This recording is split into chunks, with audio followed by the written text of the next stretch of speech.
Today's scientists have substituted mathematics for experiments, and they wander off through equation after equation and eventually build a structure which has no relation to reality.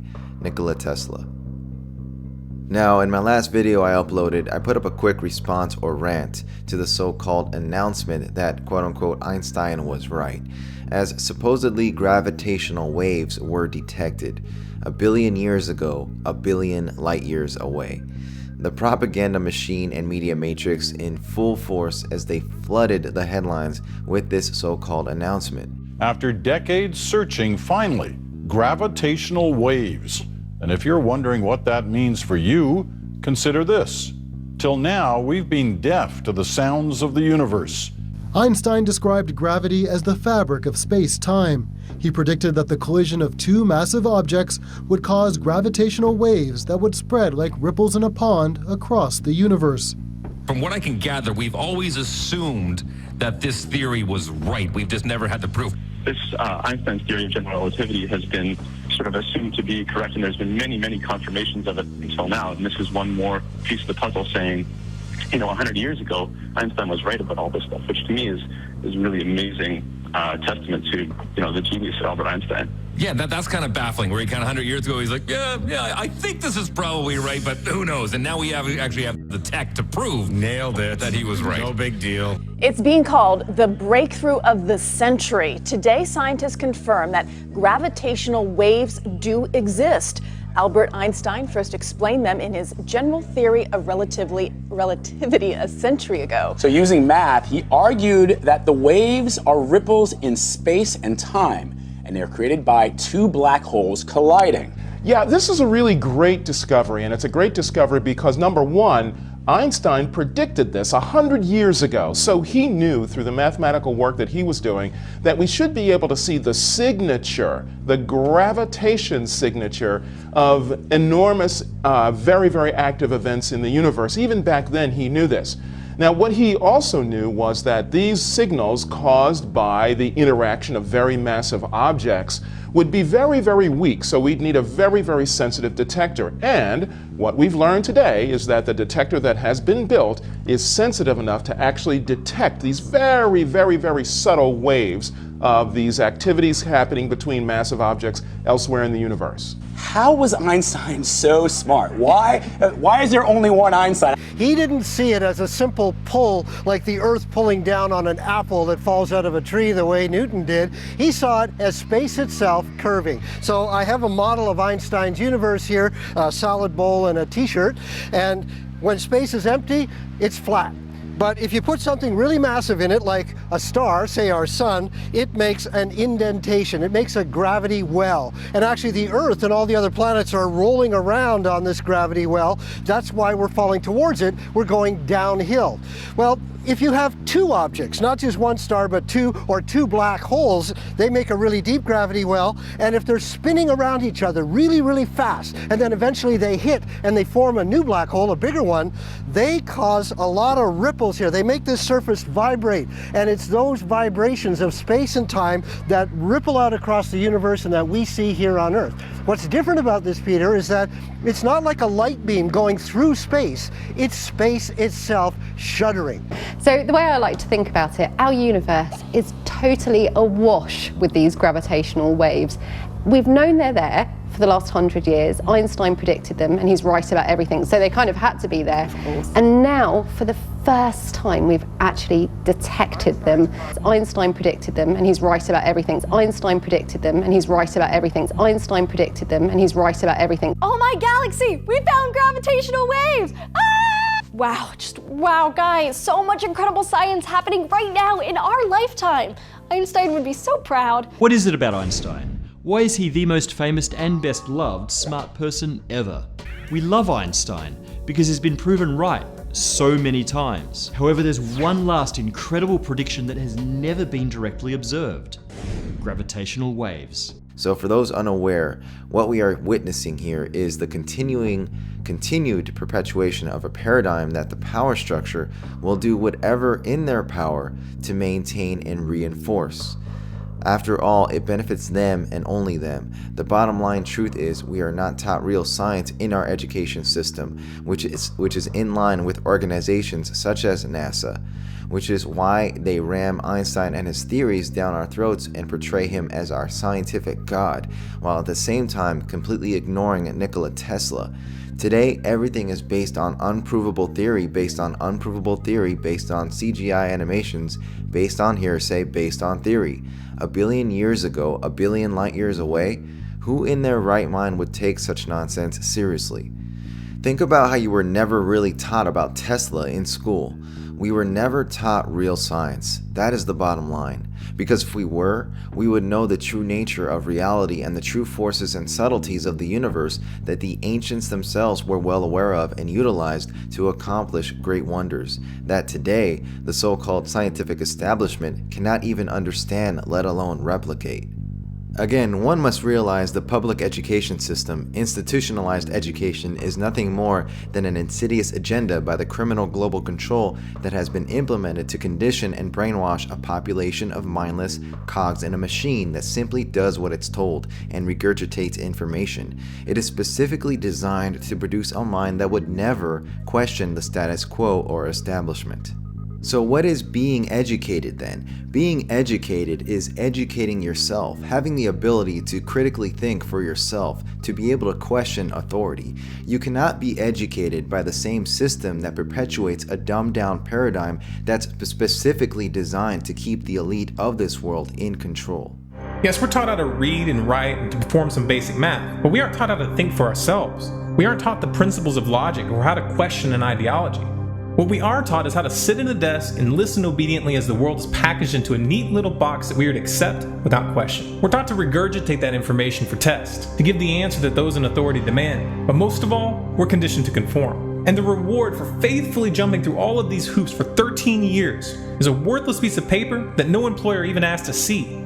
Kids exit high school barely qualified to flip burgers at McDonald's, and even for that, they have to be trained. 13 years is a long time. That's most of our childhood. To have this much time taken by force with such pathetic results is unacceptable. The problem here isn't a lack of funding. The problem here isn't poorly trained teachers, lax regulations, or low quality curriculum. The problem is our entire educational paradigm. The system isn't designed to prepare children for the real world. It's designed to format their minds and condition them for a life of subservience. It's designed to create a population of individuals just smart enough to fill out paperwork and punch a time card, but too stupid to question the system itself or the authority of those running it. If we want to change course, we cannot ignore this aspect of our enslavement. There's no point laboring to wake up other adults in our lives if we send our children to be programmed by the state. The revolution of the mind must include a revolution in education. A look at the pyramids, of course, and other megalithic sites around the world that defy all logic and explanation is a prime example. Evidence seems to suggest the ancients knew how to manipulate matter utilizing electromagnetism and resonators in conjunction with the earth. Take Edward Leeds Scanlon, for example. As legend has it, he defied gravity utilizing Earth's magnetic field. A scrawny mere 100-pound man that constructed an entire castle all by himself, Coral Castle, of course, in Homestead, Florida, considered one of the great wonders and mysteries of the world. To this day, it has not been debunked or explained adequately. And isn't it interesting his work was based on magnetism? Isn't it interesting he claimed to have discovered the secrets of the pyramid builders? Could gravity and magnetism in fact be more closely related than we think? What if magnetism is just an overly simplistic form of gravity? Scanlon claimed all objects have a polarity opposite the Earth's and that he had managed a way to reverse the polarities, rendering the coral used in the construction weightless and easier for him to move. Could it be we are not taught or told about how reality really works because if we were, we would be able to construct a new reality for ourselves where we lived in abundance? Among other reasons, I believe it is. This is indeed why they've suppressed Tesla and confiscated his research. JP Morgan and the top of the pyramid have kept the true knowledge to themselves and continue to promote proven frauds and perpetuate a fraudulent paradigm, while the useless eaters and slaves wither away with old, outdated technology and means of living, instead of living in abundance. Their entire house of cards would unravel if we were taught true knowledge, true science. This is the continued agenda. Gravity, at least how we've been told, does not exist. At the very least, based on current independent scientific research, which the mainstream scientific establishment has done their very best to ignore and sweep under the rug, while demonizing by attaching labels such as pseudo or fringe science, evidence seems to indicate at the very least, gravity may very well be an electromagnetic phenomenon. There are now many more credible theories as to what gravity really is. But what is certain is the current independent consensus is gravity is absolutely not what we have been told. This, many independent researchers agree on, including top proponents of the proposed electric universe model. What is gravity? I have no idea. Okay, next question. Wow. No, here's the difference. We can describe gravity. We can say what it does to other things. We can measure it, predict with it. But when you start asking, like, what it is, I don't know. So did I accidentally ask a deeper question than I meant to? Yeah, no, you were meant. If you ask yourself the pertinent questions, the entire scam will begin to unravel in your mind, such as why are we still using 1940s technology and supposedly sending rockets into space based on blueprints we received from Nazi scientists for rocket propulsion when Tesla was giving speeches over 100 years ago telling the world how to evolve from that. We have a new iPhone and upgraded piece of tech every year that leaves the average consumer dazzled and amazed, yet we supposedly went to the moon 6 times in 4 years with 60s Nazi technology, never to return again by the way, and Wernher von Braun's Saturn V rocket, which we still have apparently not evolved from, or so the powers that be would love to have us believe.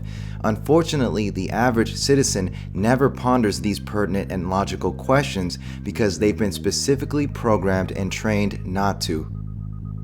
Let's recap. The concept of the so-called force of gravity was originally conceived by Isaac Newton. He proposed that every particle of mass in the universe attracts every other particle with a force proportioned with the product of both masses, that this force is also inversely proportional to the square of the distance between the masses. However, Newton's theory of gravity required information to be communicated between particles at a speed faster than light. This is because the force of gravity was hypothesized to act instantaneously regardless of distance. While the intensity of gravity does decline with distance, it is still instantaneously felt, according to Newton's theory alone. This posed a problem for Albert Einstein as it violated the theory of special relativity. The speed of light is supposedly the fastest speed in which information can travel, and thus violates the theory. Thus, Einstein devised a mathematically complex theory known as general relativity.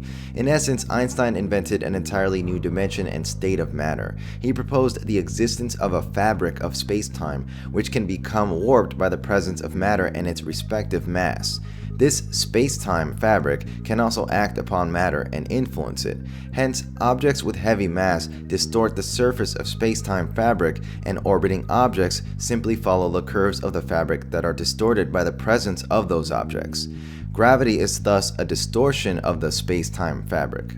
The mainstream scientific establishment then used general relativity to further invent hypothetical phenomena such as black holes.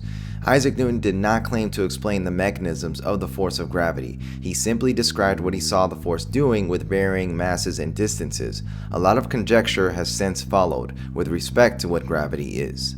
Einstein proved right again after 100 years. From an electric universe perspective, the irony is quite telling, since it shows the Einstein bandwagon careening off into a black hole of its own creation. Phys.org.com says, "For the first time, scientists have observed ripples in the fabric of space-time called gravitational waves, arriving at Earth from a cataclysmic event in the distant universe.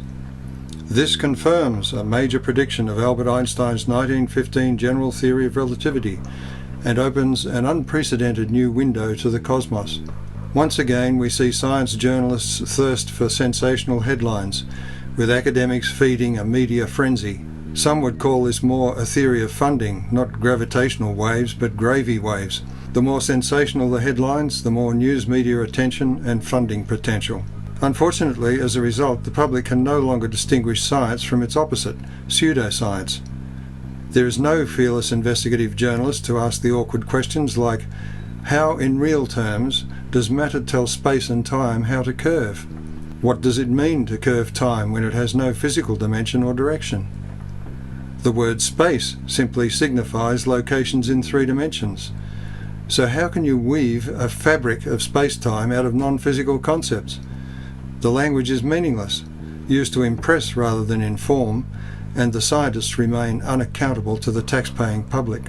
Some incredibly detailed claims are made to the effect that the signal originated in the last fraction of a second before the fusion of 2 black holes somewhere in the southern sky.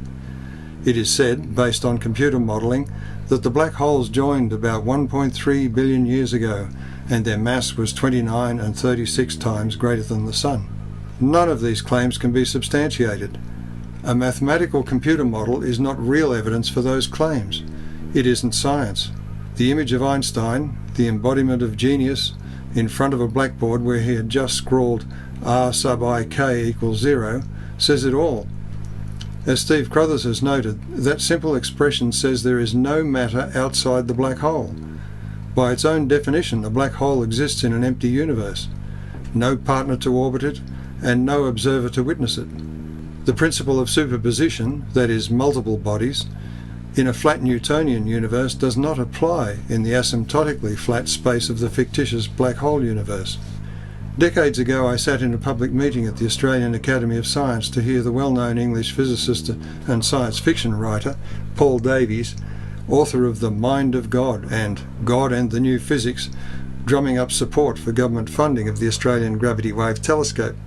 Davies is a past winner of the lucrative Templeton Prize for bringing science and religion closer together. Scientists and the public don't seem to realise they were never separated. Big Bang cosmology amounts to archaic religious concepts disguised by wearing a mortarboard. I had the impudence to ask a question at the time, whether it wouldn't be a good idea if scientists understood gravity before they began spending hundreds of millions of dollars on a gravity wave telescope. The Englishman Davies arrogantly dismissed my question by suggesting that my question was typical of the colonial cringe. But after $1 billion spent on the advanced version of the gravity wave telescope LIGO, the question appears to have been answered as I had anticipated. Einstein didn't understand gravity. What's more, it appears he didn't understand light either. At the Electric Universe 2015 conference, I presented the culmination of my research into gravity since the 1980s.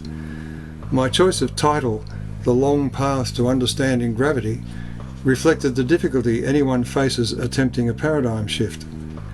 As the inspirational teacher Evan Camp said at an earlier Electric Universe conference, a journey in the wrong direction of 1 mile becomes a much harder journey of 2 miles to correct. The difficulty is, as the educational psychologist Dr. Harry Linden's research shows, when confronted with evidence that conflicts with your paradigm, the usual response is denial, followed by accelerated forgetting. The heart of the issue here is that Einstein didn't explain gravity. As many scientists are beginning to acknowledge, a new paradigm is now required by the sheer force of discovery. Looking back on his life at age 70, Einstein gave a clear evaluation of what he believed were his accomplishments. And I quote, "You can imagine that I look back on my life's work with calm satisfaction. But from nearby it looks quite different. There is not a single concept of which I am convinced that it will stand firm, and I feel uncertain whether I am in general on the right track."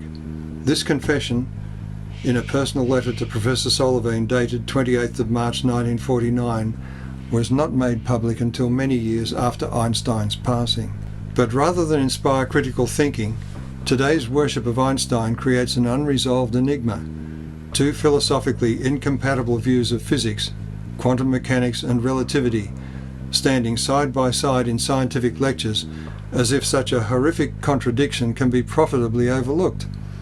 Einstein will continue to be proved right for another 100 years, because when all of the standards of physics, the observer and the observed, are relative and arbitrary, the theory is unfalsifiable. It's not science.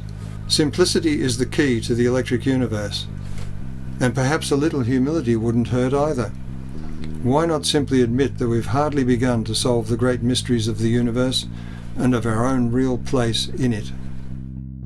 The problem here, once again, is Walter Russell's inconsistent use of terminology, and the fact that he used a term that was already defined by academia as an inward pulling force, or later a warped space and time kind of psychosis that Einstein basically came up with. But neither of those are correct. They're both false, because gravity does not exist. It is a myth. Newton created it ad hoc. He added it to Kepler's orbital equations. Pari Spolter has basically proved that area times acceleration is all one needs in order to calculate the correct trajectory of any heavenly body, and that the universal law of gravitation, which was created by Newton, is in fact false. And that's been proved empirically through the latest data sets of all the orbiting bodies, or I should say not orbiting because there's no such thing as an orbit, but the trajectories of all bodies within the solar system. So anyways, we have proof that Newton's wrong. Einstein's little warp space and time thing was never remotely believable. So what I'm addressing here is the inconsistent usage of the term gravity. And what Walter Russell does is he basically concedes that it is not a force, and yet he conserves the term. He uses it over and over, and the way he's defining it as points and shafts of stillness, which control spheres and ring systems in the universe. And so it's not a force at all. It's a point of stillness around which electrical force spins. There's only one force in the universe, and that's electricity. Matter is not held together from within by the attraction of gravity as generally supposed. It is compressed together by a force exerted from the outside towards its center. That force is electricity. We see that, there's several other quotes here from Atomic Suicide, but here's a very important one. He says, "Gravity exerts no force whatsoever to either attract or repel. Gravity is a shaft of magnetic stillness which has been extended two ways from zero in the cathode of electric current, around which electric motion can simulate the power or energy of its magnetic zero center. Gravity is motionless and changeless.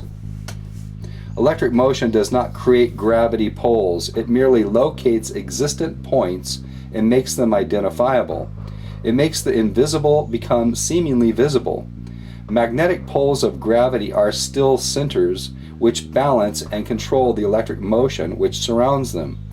Electric motion can be insulated from all other electric motion, but magnetic polarity, or the gravity center where poles unite as one, cannot be insulated from anything, for they are of the omnipresent stillness upon which the universe of motion is based."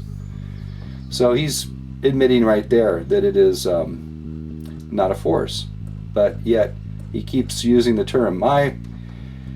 What I've done is I've written a book, and that book is called "Gravity is a Myth and Does Not Exist. Electricity is the Only Force in the Universe." This book explains in great detail why the term gravity should be omitted altogether, and this was a failure of Walter Russell. He should have gotten rid of the term. I think I'll just make note to the people that follow my work. This is supposedly a Gemini shot here. It's pretty funny. As anybody can see, this is nothing but a picture of the sky here behind the astronaut, which is inverted. This was taken from Earth, so it's not looking down at the Earth and its ocean. It's actually looking up in the sky. Then these clouds down here were inverted, so it's upside down. And then they put this fake divider line, this terminator line here, which is not remotely believable. So this entire shot is fake. This is what we were told was a spacewalk during the Gemini program. It's not even remotely believable. So, as I've said here in the introduction, the consequences of these conclusions are immense. It means that a huge list of non-existent entities have been conjured up by the academic scientist based on the mathematics of a non-existent force. For example, dark matter, dark energy, black holes, singularities, event horizons, WIMPs, machos, neutron stars, gravitational collapse, gravitons, gravity waves, quantum gravity, inward pulling gravity, gravitational lensing, the gravitational constant, the Schwarzschild radius, gravitational radiation, frame dragging, general relativity, anti-gravity, virtual gravitons, quantum theory field, to name just a few, are in fact false and mythical as well. There is no such thing as gravity, and everything that's been conjured up in the name of gravity is a myth. It's false. This is an electric universe. There's only one thing in the universe. It's different pressure conditions of the one thing, the one force, which is electricity, otherwise known as light.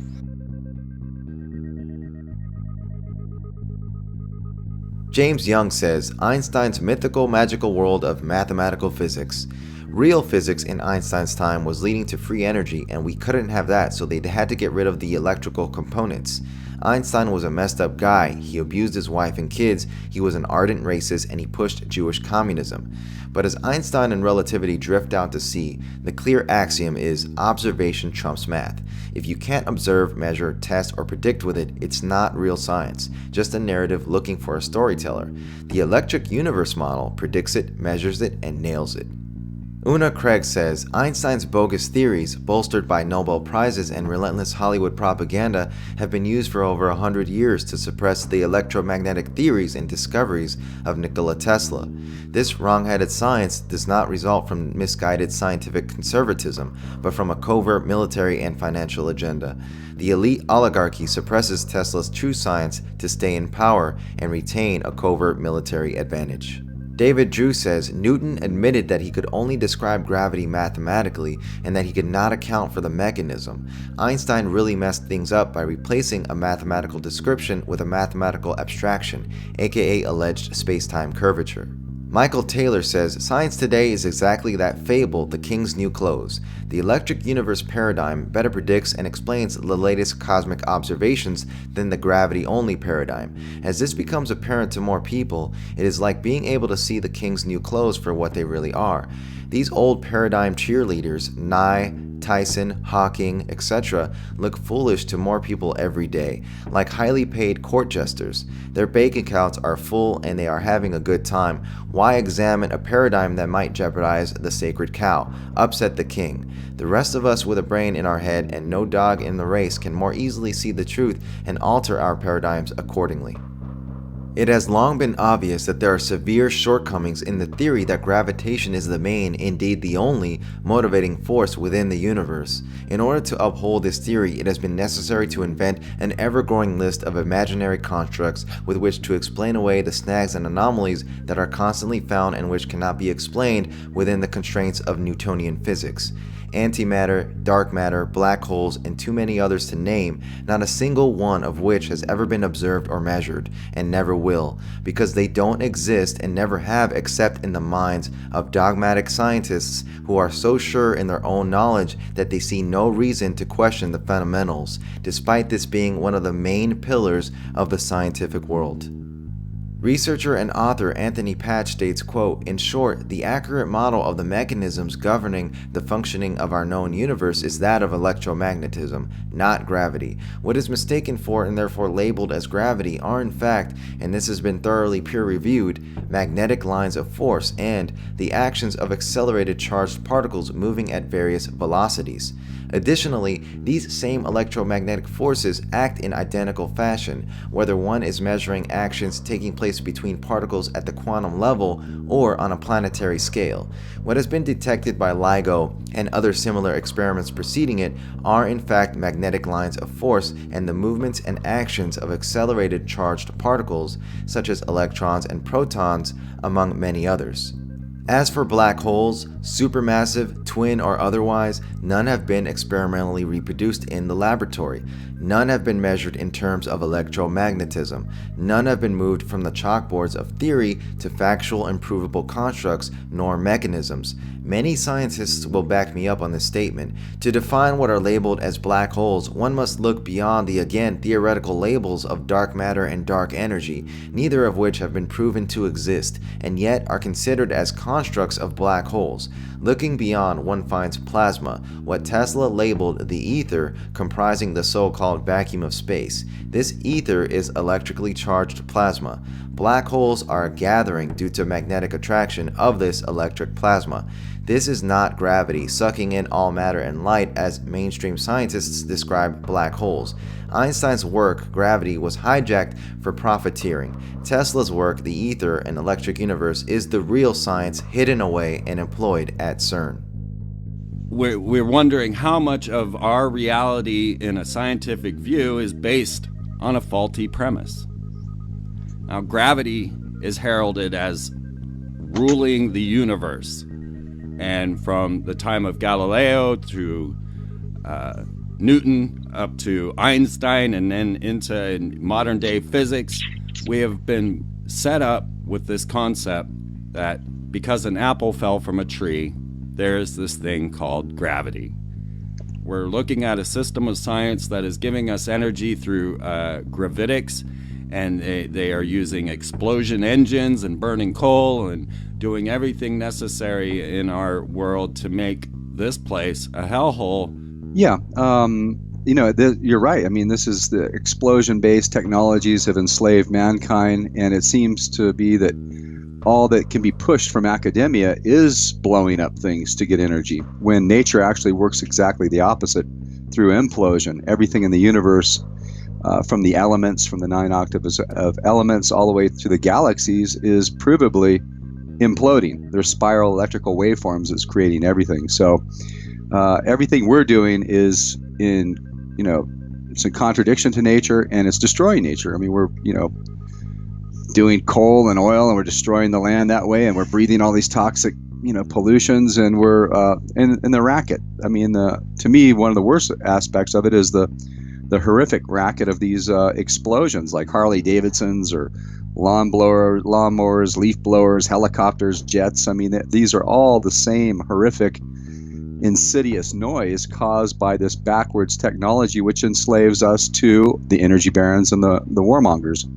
because we got to go out and steal these fuels since we don't have enough of our own, and murder millions of people to do it. So, this is what really motivated me to get involved in this. I'm just sick of seeing a world, as you said, very clearly is a hellhole. I would agree 100%. If anybody thinks we don't need to worry about this, like that Bobby McFerrin tune, "Don't Worry, Be Happy," you're a bird brain. So we need to get everybody on the same page and actually start working towards getting free energy, which is our birthright, because the entire universe operates on free energy.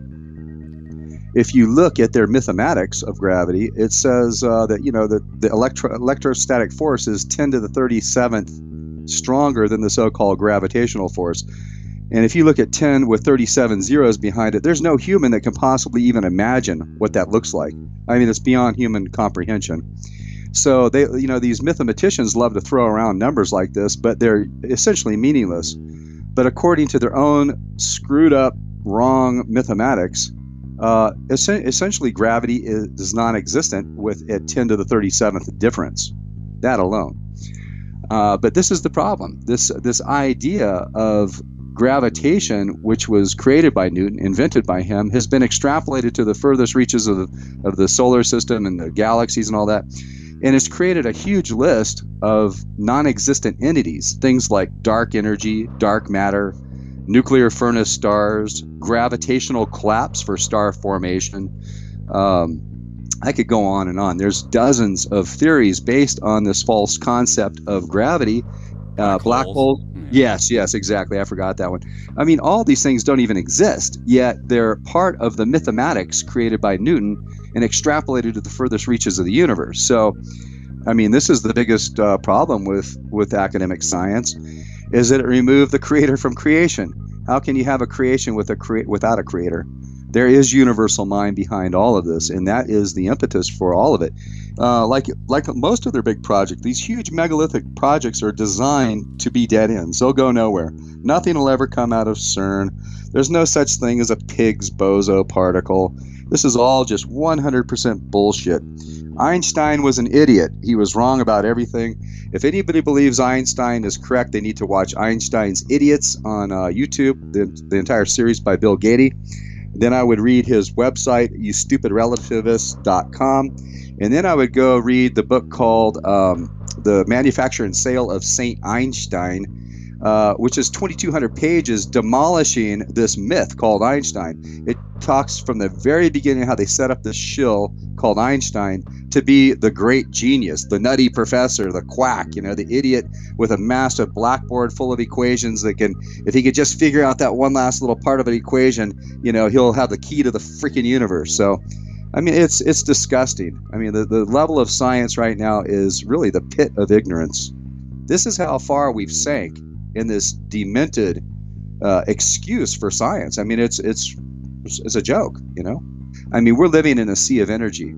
We're bathed in electricity. It's passing through us like crazy. He was able to, in Colorado Springs, he was able to develop this means of creating this resonant electrical lines of force, which you would be able to tap into with your home or your car or whatever. You'd be able to power it wirelessly. And so he wanted, Morgan and these other guys that he was working with at the time to, bring this technology to humanity and give everybody free energy, but that was not allowed. I mean, they were too heavily invested in railroads and oil and coal and timber and all sorts of other stuff that they could burn up and blow up and stuff. So they didn't want to go that route. So we've basically, the powers that be have definitely known what the true physics is since at least then. They've known how to suppress this and keep this out of, the public's view and keep us enslaved into this hideous, explosion-based slave technology that's destroying the world. Free energy already exists. The military's using this stuff. They keep it from us. And, my goal was always to try to get as many people to understand that the so-called thing called free energy actually exists. And then we would get to a point where people would demand that the powers that be release this stuff to us.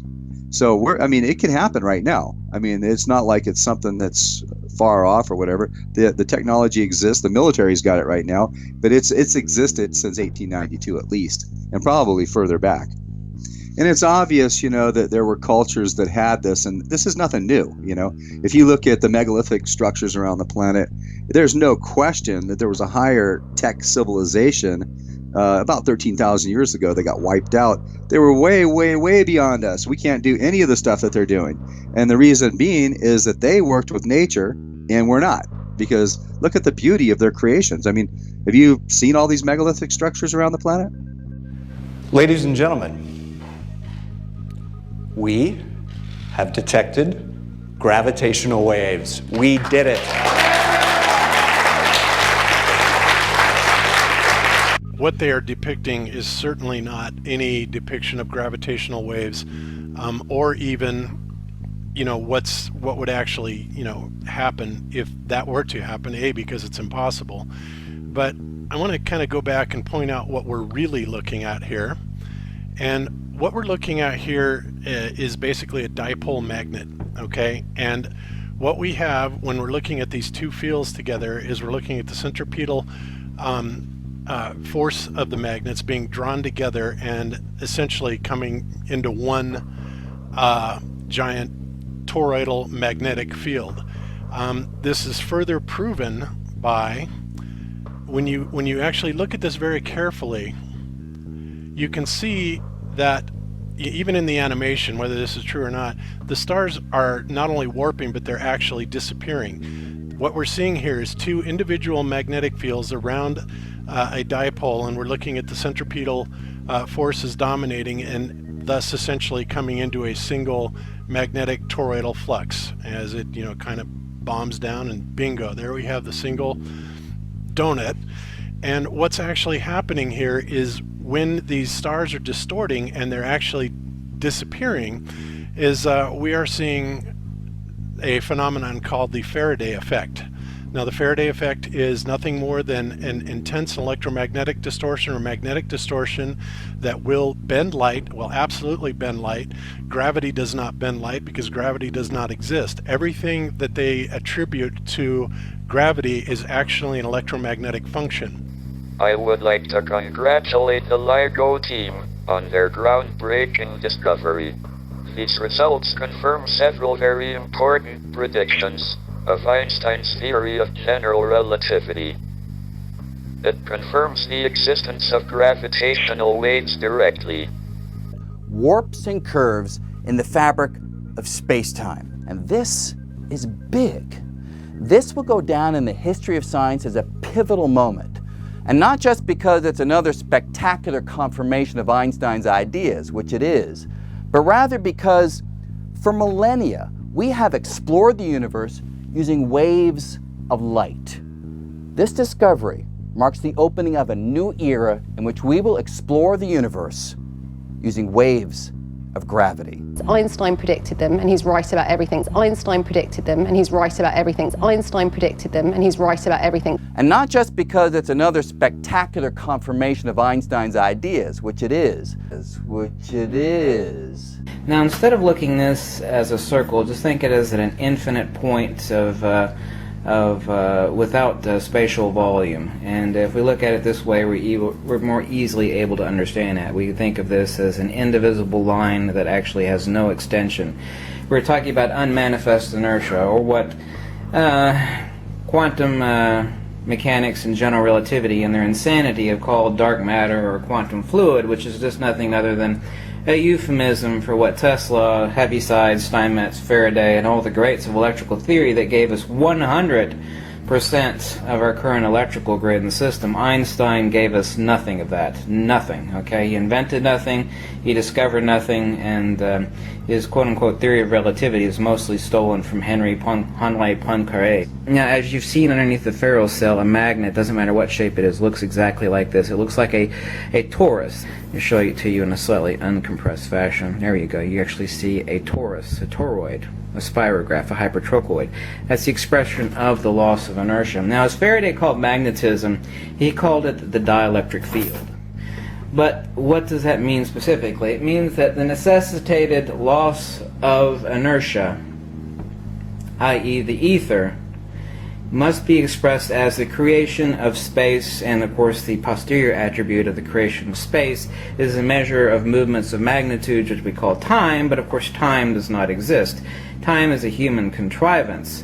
Now here we have electricity, which by the way is phi times psi q in Planck electrification. Electricity is nothing other than the hybrid of electricity and magnetism operating together, which is found in obviously frequency and amplitude, constantly pulsing back and forth like this. Well, what frequency? What amplitude? Obviously we have the entire EM spectrum and we have electricity. So electricity is a hybrid of dielectricity and of magnetism, operating at a frequency and an amplitude. So electricity terminates not into magnetism as wrongly thought, but as magnetism by losing its dielectric component. In other words, all that electricity that is actually brought through electromagnet to lift up dead cars so they can be scrapped is nothing other than the loss of the dielectric component of electricity, which means you have an extremely high Gauss field that is able to pick up multi-ton cars with that electromagnet. It is that electricity terminates as magnetism by losing its dielectric component, not into magnetism, but as magnetism, because electricity is the hybrid of dielectricity and magnetism. Phi times psi equals Q, Planck, and electrification. Electricity, by definition, denotatively, is the combination of two things, dielectricity and magnetism. So by losing its dielectric component, the electricity manifests itself in the electromagnet, for example, as a huge, enormous, very powerful high Gauss magnetic field. Gravity, like electricity, is nothing other than a hybrid. So what is gravity? Well, we talk about what denotes gravity. We're talking about mass, i.e. matter. Matter is nothing more than a dielectric condensate. Okay? It's like taking carbon dioxide and freezing it to its solid state. Okay? Gravity is nothing other than dielectricity. Gravity is no different than turning on your TV set and actually shining a light off from the side and you seeing little dust particles actually head to the TV set and stick to the TV set. That's why you're running your TV set, especially little CRT tubes, got so dusty. The dust in the air would go gravitate to the front of the That is the exact same thing as gravity. People think that that is an electrostatic charge, or like you charge a balloon up and you pull someone's hair to it. That same acceleration, not force, that same acceleration is what we ignorantly call gravity. Gravity itself is an autonomous acceleration, of which a lot of people call it incorrectly a force, does not exist. It's like, what do you mean gravity doesn't exist? Obviously I can drop this and there's gravity.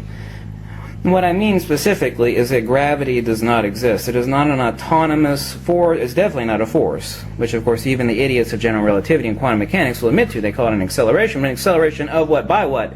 We need explanations, not descriptions. And all that general relativity and quantum mechanics provides are descriptions, not explanations. It is a dielectric acceleration. It's dielectric avoidance. Okay, it is the loss of force in motion. 100% of the visible universe is this. Is magnetism. Okay, the entire atomic structure of an atom in picometers, as it measured in picometers, is due to magnetism. So dielectricity, electrostatics, electricity, magnetism, and quote-unquote gravity are one thing only. It's our only pathetic human understanding of the nature of the universe that we think these are four separate things. Really, they're just one thing. Uncovering the missing secrets of magnetism. Here we have a standard CRT tube with a grid with a spiral projected onto it, which is being taken off of an old camcorder that's pointing at a wall with a grid on it with a, you can see, a clockwise spiral. So I have this camera, old camera, hooked into an old television set, taking a look at a clockwise spiral. Now let's take an enormous 2-inch by 1-inch N45 neodymium iron boron magnet, and let's show you centripetal and centrifugal vortex movements as we approach the CRT tube. Here we go with a magnet. Now, let's discuss this in a second, but first, let's look at what's at the center here. Can you see what's at the center? You see those scintillating hairs that are moving off in a clockwise direction? Okay, now let's flip the magnet the other direction, and let's see what sort of spot we get on our CRT tube this way. Oh, surprise, surprise, look. We're getting counterclockwise movement. I don't know if you can see that very clearly. There we go. Take a look at that. Now, how do I know which polarity I have pointed here? Well, let's zoom out and take a look at our magnet. Now we have, of course, a clockwise pattern projected from the camera, from the camcorder to the television set. So let's see what this side of the magnet does to a clockwise spiral on the CRT. It moves it in the same direction. And look at the edge definition of where the black void is, because the black void is being caused by the centrifugal magnetic velocity. Here you can see the little spirals in the center of the white spot in the middle with the, you can see that we're moving, our centrifugal field is moving clockwise, but our centripetal field, which is at the middle of the magnet, is moving exactly opposite. It is moving counterclockwise. And we'll do a lot more CRT demonstrations showing quote-unquote repulsion and quote-unquote attraction of magnets against the CRT tube, which is emitting dielectric lines of force that are contacting the phosphorus on the inside of the tube. That is why the magnet is such a great demonstrator against the CRT tube. And this is the first example you've ever seen of someone proving beyond any shadow of a doubt using a CRT tube that the centrifugal on a magnet, meaning the outside rim edge of the magnet, is moving absolutely opposite to the center of the magnet, the centripetal returning. And I used it using a geometric projection from the camcorder off of a grid paper on the wall. Now let's actually turn these magnets end on. Oh my god, look at that. It looks like a single magnet, but this is actually two. In other words, when you look at either pole like that, it looks exactly the same thing underneath the ferrocell as it does with one magnet. Oh, how shocking. That would be a proof of a Platonic incommensurability. But this is the exact same thing their report in their own video is seeing. You actually see a vortex of binary objects rotating around a point, a null point of maximum acceleration and inertia. Is this any proof of Einstein's gravity waves? No, it's simplex electromagnetic theory. It's very, very simplex electromagnetic theory.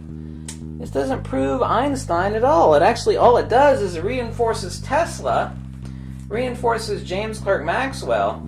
You see, Einstein didn't invent a damn thing. And what little ideas he did have, he stole from Henri Poincaré and others. There's actually many books out there about that. This is just classical electromagnetic field theory that explains the observations of Tesla and Maxwell. I mean, these idiots spent millions and millions of dollars and they want millions of more funding, which is why they made a huge press announcement. Because they want more money for more funding, because that will, pad their jobs for the next 20 years. And they're going to be looking for something that has already been explained 80 years ago by classical electromagnetic theory. Well, my God, let's reinvent the wheel and ask for a bunch of money for it. So today's huge scientific announcement was nothing other than a pile of crap by a bunch of brainless scientists with more money and more gear than brains, looking for plenty of funding to keep their asses in work. Oh my God, what a timeless story of stupidity and ignorance and deception. I figured out the message. One word. You know what it is? It's gravity. It was gravity. Gravitational anomaly. The first gravitational anomalies changed everything. Suddenly we knew that harnessing gravity was real. We're NASA. NASA. NASA. We're NASA. NASA. The same NASA you flew for. I'm real happy as you're excited about gravity. The problem is gravity. I would have solved the problem of gravity. He's been trying to solve the gravity equation for 40 years. The equation couldn't reconcile relativity with quantum mechanics. 2 years to Saturn. They'll be coming up on Saturn. Currently orbiting Saturn. Out near Saturn, a disturbance of space-time. If a black hole is an oyster, then the singularity is the pearl inside. The gravity is so strong, it's always hidden in darkness. Singularity. We'd solve gravity. The tidal gravity is so quick that something crossing the horizon fast is what we call a gentle singularity. Oh, we have to shed the weight to escape the gravity. Push us out of the black hole's gravity. And a black hole that big has a huge gravitational pull. Get sucked right into that black hole. The gravity on that planet will slow our clock compared to Earth's drastically. Every hour we spend on that planet will be 7 years back on Earth. That's relativity, folks. But you knew about relativity. Oh, neither one of us have time to worry about relativity right now, Dr. Brand. Time is relative, okay? It can stretch and it can squeeze, but it can't run backwards. I could use the time to research gravity. The only thing that can move across dimensions like time is gravity. To escape the gravity. The turbulence in the gravity is increasing. Gravity can cross the dimensions, including time. Evolution has yet to transcend that simple barrier. Accident is the first building block of evolution, but when you're orbiting a black hole, not enough can happen. It sucks in asteroids and comets, other events which would otherwise reach you. Do you have the quantum data? But something sent you here. They chose you. Well, who's they? They. And whoever they are, they appear to be looking out for us. Who's they? They chose me.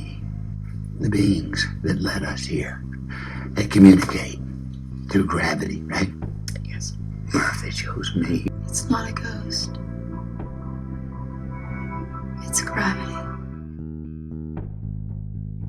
What we're talking about when we talk about the electric model is we're really talking about a force that is generated as a magnetic force. So we're talking about magnetism versus gravity. So when you're talking about a gravity model, the gravity of the sun, for example, supposedly holding the planets, even all the way out to Pluto, in their orbits, doesn't fit. When you, for example, have a ball bearing, a steel ball bearing, sitting on a tabletop here on planet Earth. Well, the Earth is huge in comparison to the size of the ball bearing. But you can overcome the gravity of the Earth, the combined gravity of the Earth pulling on that ball bearing. You can overcome gravity with a very small horseshoe magnet that you're holding in your hand to lift that ball off the table. The theory of the electric universe does away with the theory of gravity in the sense that if you were going to talk about gravity, you have to be talking about electromagnetic lines of force, electromagnetism in the universe, both on the macro scale and at the quantum level. The activity of electromagnetic force or forces of attraction and repulsion taking place rather than gravity. It's really all about electricity.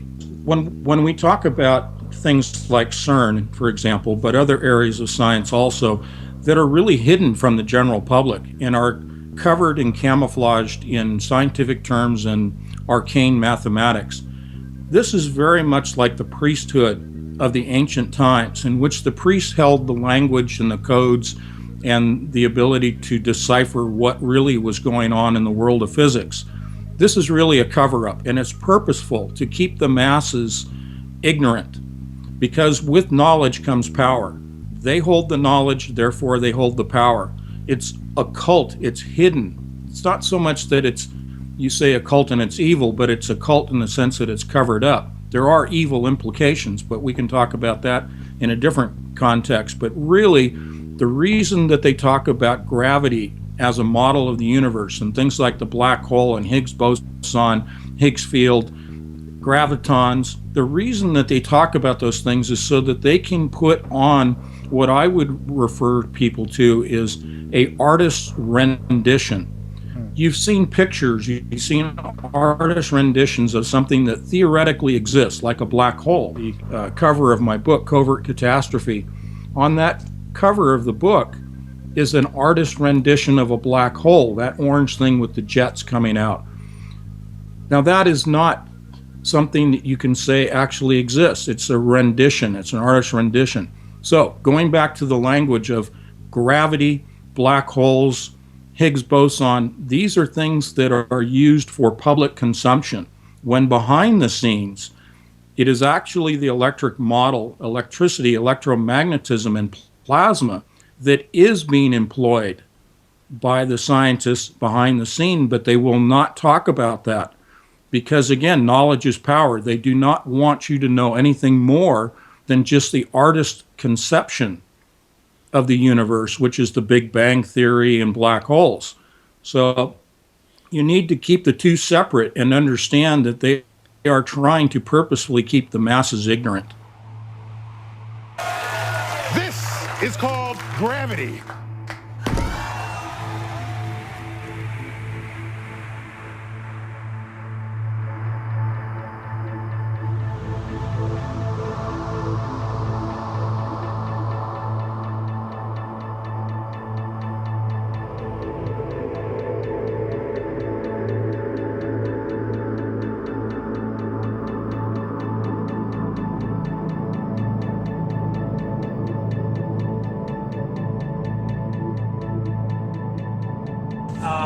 The explanation for gravity is that matter bends space. And so you put mass in a place in space, it warps space-time, and objects are not feeling a force of gravity, they're just following the natural curvature. And so this is a sheet of Lycra. Where do you get this? This is my old bike shorts. And so you put matter and it warps space-time. And so if I have another object, it also warps space-time. They feel that and they're attracted to each other. And so that's Einstein's picture of gravity. Objects warp space-time, feel that curvature, and move accordingly. And if you have more mass, right there. If you have more mass, it's going to bend space-time more. And so if you have objects here, they're going to respond to that, right? And so you put something there, now it's attracted. Now, in reality, that big mass would feel the warping of space-time by the marble too, right? It would move a little bit, but we usually ignore that. You know, the Earth makes the sun move a little bit, but it's so small you can ignore it. The moon makes the Earth kind of wobble around a point 3/4 of the way from the center of the Earth.